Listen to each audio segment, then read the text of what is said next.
Carlos Asuita does a thread on today's coronavirus press conference. Oh, that was excellent. Donald Trump just treated the press the way they treat him, and they didn't like it. Shrill, nagging women and shrill, nagging beta males, neither of whom understood how utterly repulsive they are to the average American. And their deliberate obtuseness is their downfall. They're told, in plain language, that a person's test is negative for only that second during which the person was tested. You can be negative at 4:30 p.m. and positive at 4:31 p.m. But they keep asking belligerent questions on tests. And the press and the Democrats and the science community harped endlessly on the U.S. lagging behind other countries in testing. Now that we've surpassed all other countries, the same people screech, "Why does that matter? This isn't a competition." Lack of self-awareness is sinking the SS Biden. Americans don't blame Trump. Americans hate the press. Guess what that means? Biden can't win under any circumstances, and the Democrats will lose the House. Everybody hates nagging women. Everybody hates nagging beta males. Everybody hates double standards. Everybody hates injustice.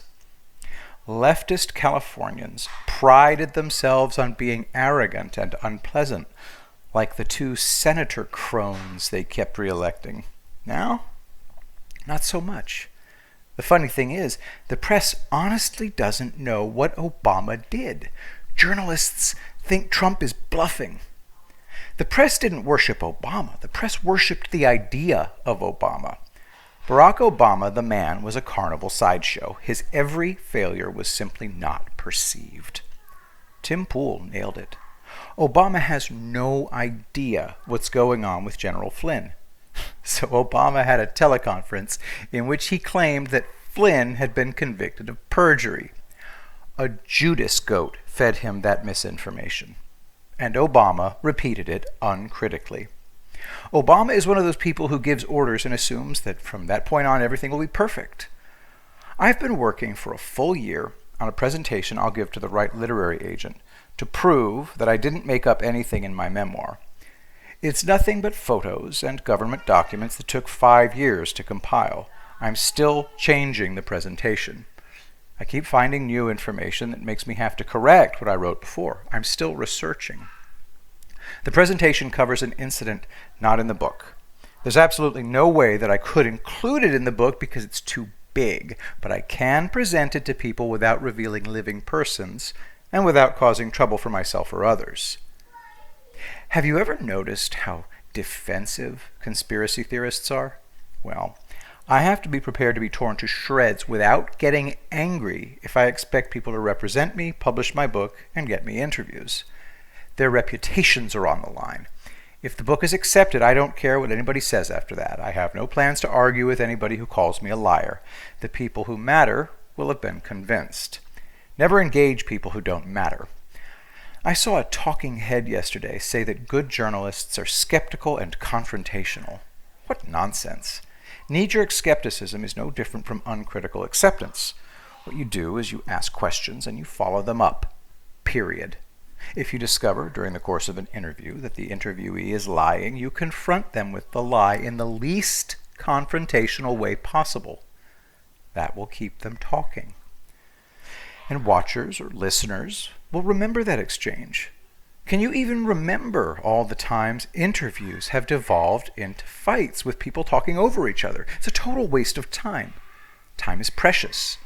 We're allotted a limited amount of it. Don't waste time on bad faith actors. But also, don't be defensive.